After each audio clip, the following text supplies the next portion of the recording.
Hello and welcome to the Express Car Keys YouTube channel. In the workshop today we have a 2-button remote key fob. This one is from a Vauxhall Mokka 2016 model, and as you can see it's certainly seen better days. The 2 remote buttons have disintegrated. The key blade, or flip blade as it's better known, is not working. So today we're going to show you how to repair your car key, tell you what tools you'll need, and offer some general advice. So you're going to require a few tools to do this job. You're going to need a small headed hammer, a screwdriver, and if you have them, a pair of reversible pliers. Now you can use a screwdriver, but we don't recommend it. There are electrical components in that key, and if you damage just one of them, your key could stop working altogether. If you don't have the tools to do the job, we do offer a repair service which you can purchase from our website www.expresscarkeys.co.uk. It is a postal repair service where you purchase the repair, send your key to us, we will repair it and return it to you within 24 hours. And if it can't be repaired, we'll give you your money back. We also recommend getting yourself a new battery. You can buy these at a petrol station or a garage. Okay, so on to the repair. So here is your old key, and here is a new key case. So our case is a little bit different from everybody else's. Ours is a quality one. This is not a cheap £3 key case on eBay. This is a quality aftermarket product. We put the screw in the back for you. A lot of people tend to throw the screw in a bag, which gets lost. Ours also comes with a very important tool. This is a pin removal tool.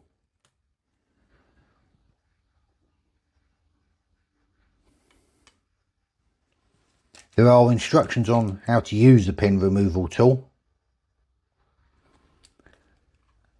Basically, what you don't want to do is hit that with a big lump hammer, because this little tip here, as you can see, it is quite thin, has to go through a very small hole.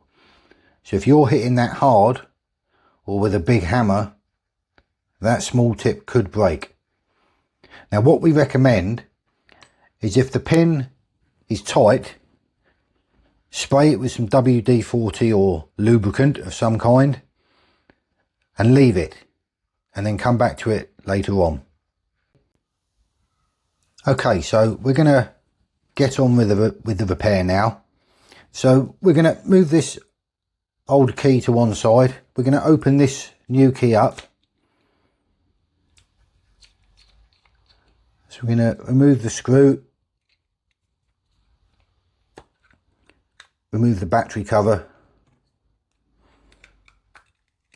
gently prise apart the 2 halves of the new key shell.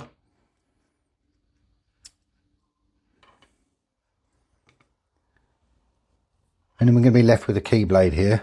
Now, people seem to think that they can just change their old key into the new shell. Unfortunately, you can't. The reason for that is this silver knuckle here, which is where the key blade fits into, okay, they're a slightly different size. So that will not fit into the new case. So we need to change the key blades over. Now to do that, we have a little key vise here. If you don't have that, you can just use a couple of bits of cardboard. Using the pin removal tool, locate it onto the top of the pin there, give it a few taps and remove the new key blade. Don't lose that pin because you will need that in a minute. And there's the new silver knuckle. So we're going to take the old key apart now. This one hasn't come with a screw in it, so I'm not quite sure what's happened there.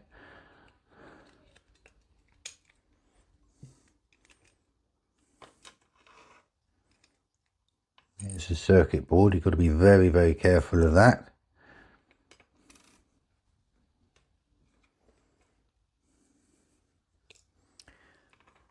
So here's the circuit board. Now, as you can see, there are a lot of small electrical components on there. Don't want to go damaging anything on here, because if you do, that will mean a new key.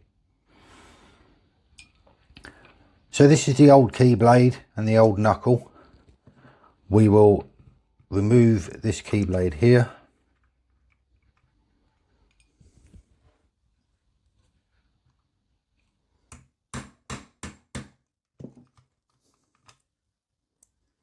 You can discard the old silver knuckle.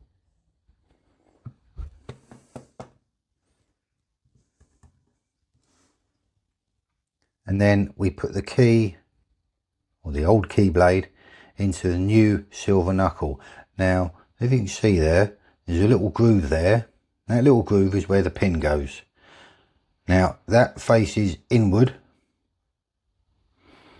So we put the key blade in. We put the pin in. This can be a little bit fiddly at times, so you may need a little bit of patience.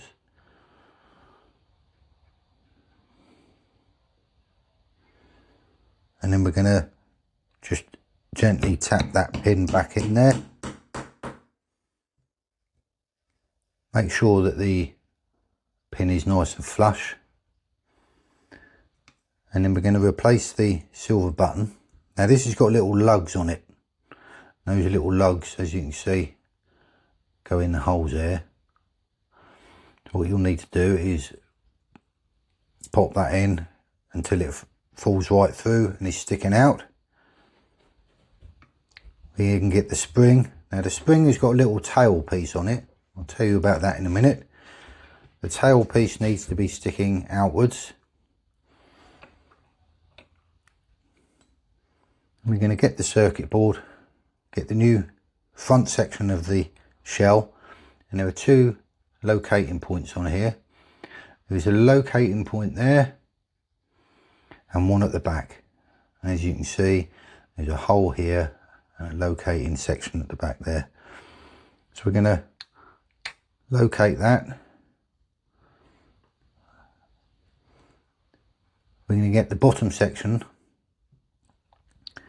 and we're going to put the key blade in. Now the little tail needs to slot onto there, and there is a little recess in there where that tail goes, as you can see. And then we need to just turn the key about 1.5 times, maybe twice. Hold it, because if you don't, it will just unspring and you'll probably lose a few bits. Then we simply put the two halves together, closing the key fob case up, testing the key blade to make sure that it pops out. We then pop in a new battery, put the back case on, put the screw in, do the screw up nice and tight, but don't over tighten it. And there you have one repaired key with the original blade, so that you can just go out and use your car. And just to show you all that this key is fully operational now, we're going to do a remote test on it and a frequency test. So the frequency for this type of key is 433 megahertz. So if we push the unlock button, we got 433.93. push the unlock button, we've got 433.93. So that key is all fully working, fully operational, and you're ready to go. Thanks for watching, and don't forget, subscribe to the socials and subscribe to our YouTube channel. Thank you.